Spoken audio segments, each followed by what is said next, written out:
नमस्कार, आपण पाहत आहात बहुजन हिताय न्यूज, जनसामान्यांचा बुलंद आवाज.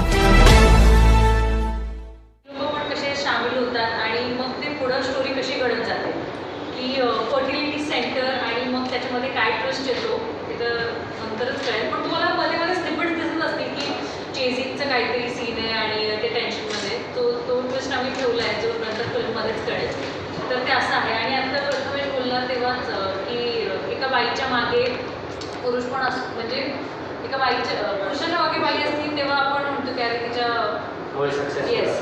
मग सेम तसं तो बोलला की एका बाईच्या मागे पण पुरुष असावा तेव्हा ती पण सामोरे जाऊ शकते प्रॉब्लेम्सला. तर I would like to highlight ही गोष्ट की जेव्हा मी फिल्म करत होते जेव्हा मला कुठे अडथळे आले तर हे जे दोघं आहेत प्रथमेश आणि पृथ्वी किंवा आमचे डिरेक्टर आणि आमचे प्रोड्युसरसुद्धा, की मी नवीन असल्यामुळे माझी दुसरीच फिल्म आहे तरी पण त्यांनी मला कसं सपोर्ट केला आणि मला कुठं काय अडकत असेल तर ते सॉर्ट कसं करायचं किंवा एखाद्या सीनबद्दल किंवा काय सेटवर काय झालं असेल तर ते मी पण सामोरे जाऊ शकले त्या गोष्टींना ह्याच्याचमुळे. सो लार्जर पिक्चरमध्ये की आमच्या ह्या फिल्ममध्ये जर तुमचा सपोर्ट असेल, तुमची बॅकिंग असेल तर आय एम शुअर की प्रत्येक पोचेल, प्रत्येक ठिकाणी आपली पोचेल. सगळ्यांना नमस्कार. पहिलं डिलिव्हरी बॉय या फिल्ममध्ये माझं डॉक्टर अमृता देशमुख या नावाचं कॅरेक्टर आहे. ती एक खूप विजन ड्रिव्हन गर्ल आहे की तिला माहिती आहे तिला काय करायचं आहे. सो तिचं एक स्वप्न असतं की तिला मदत करायची लोकांची, म्हणजे तिच्याकडे जे नॉलेज आहे किंवा तिच्याकडे ज्या सुविधा आहेत किंवा ती काय बदल आणू शकते तिला त्याचा उपयोग करायचा आहे. म्हणून ती त्या गावात जाते.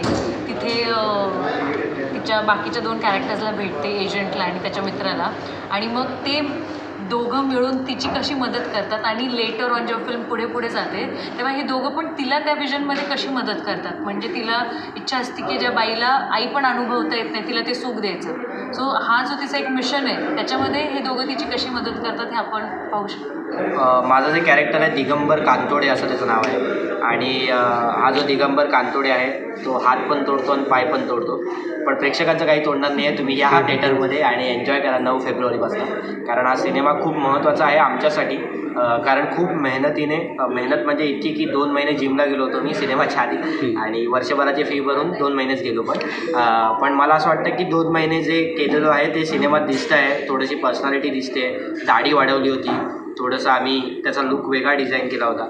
आणि रावडी जरी वाटला तरी तो आपला वाटला पाहिजे याच्याकडे आमचं लक्ष होतं. आणि ते मला वाटतं ट्रेलरमध्ये गाण्यामध्ये लोकांना वाटतं आहे. आणि या सिनेमाचा जो विषय आहे सरोगसी म्हणून हा अत्यंत महत्त्वाचा विषय आहे. या विषयावर प्लीज सगळ्यांनी ज्यांना बाळ होत नाही आहे किंवा ज्या कपल्सला बाळ होत नाही आहे त्यांना जर या सिनेमानंतर त्रास देणं थांबवलं तर आमचा सिनेमा सक्सेसफुल झाला असं मला वाटतं. कारण आमचं असं म्हणणं आहे जोपर्यंत आपण असं म्हणतो की पुरुष जेव्हा सक्सेसफुल होतो तेव्हा तिच्या मागे बाई उभी असते.